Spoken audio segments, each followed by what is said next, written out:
I want to drill into this a little bit more, the psychology of money among people who do good in the world. So I grew up in a very activisty family. I got involved in documentary film as a teenager, started making short docs about plastic pollution and coal power, and was kind of like this youth environmentalist dude, like won the Brower Youth Award, the Peter Benchley Blue Vision Award. I was very much like on track in that Berkeley world, down with the man, down with capitalism, like didn't really understand the way money worked on any kind of comprehensive level because I was, a teenager. But I think that it's very normal for younger folks to care about the world on an inherent spiritual level. And I think that there is maybe a conflation that happens on that logic track where you start to believe that money is bad, that because there are issues with capitalism without any guardrails on, like therefore money is bad, like we don't really need money. Money is not that important in the scheme of things, like and it becomes this philosophy that would get someone like me to accept not a lot of money just because my relationship with it is like, money is this bad, evil thing.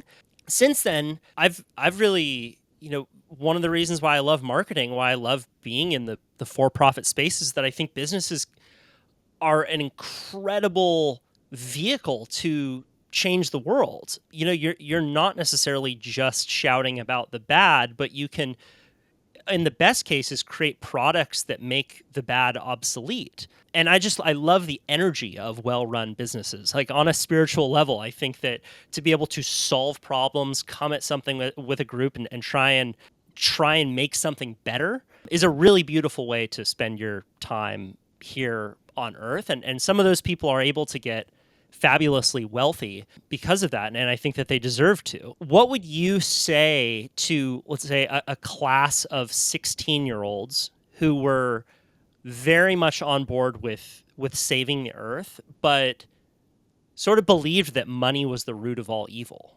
Wow, that would be an awesome conversation. And I have two children who are a little older than that, but we have had money conversations, and I think about this all the time because 1% for the planet is essentially proof positive that you can, within the system, leverage some different rules to move money differently. And so for me, that's kind of the overarching framework that I bring to it, is that we are in a capitalist system, and there's actually some latitude within that to do things differently. And when you start thinking that way, you can start to see money differently. So that's like one premise I would bring to it is, get clear on like the role that money plays in the system that you're in, and build an understanding of, what what's the flexibility within that so that you can, because I think there's kind of a fun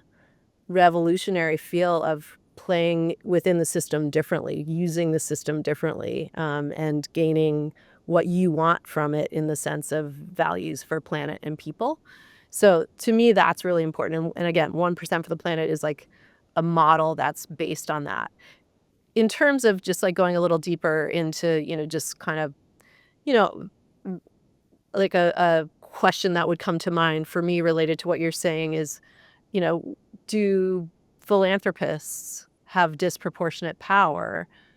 They maybe earned their money in ways that were the result of some damage, and now they're giving back. And because they have a lot of money, they're able to decide what they give back to and what's kind of off with that. And, I have that at the tip of my tongue because I think about that a lot. And I do think where I, come down on that is the best thing that we can do at any moment in time is to direct resources to the things that we most care about. Um, you know, there's, certainly lines that we would draw of where that money could come from. But, if there's a philanthropist, business, or nonprofit in good standing, it's not sort of ill-gotten gains in in a sort of legal sense, much better in my mind. And I know there are people who would probably take a different stance, but much better in my mind if we can direct those resources towards places that need them and things that we care about. And and then in the process for those 16-year-olds, I'd ask them to think about like, what do you want to do all day? That's always my sort of key question. If what you want to do all day is the work on the ground to, drive change, then do that and get good at figuring out how you attract resources to that. If what you want to do is build those resources in the commercial sector, that's great. Make sure that you have a sort of ethical compass while you're doing that. And then think about, like, if you have things you care about, how are you going to direct those resources? That's a big oversimplification, but I think ultimately trying to kind of, and it certainly would be more than one classroom conversation with 16-year-olds, but to sort of demystify money and really reframe it as currency that can make things happen. Hmm. And then think about kind of where you want to be in terms of how that currency is generated, allocated, and implemented.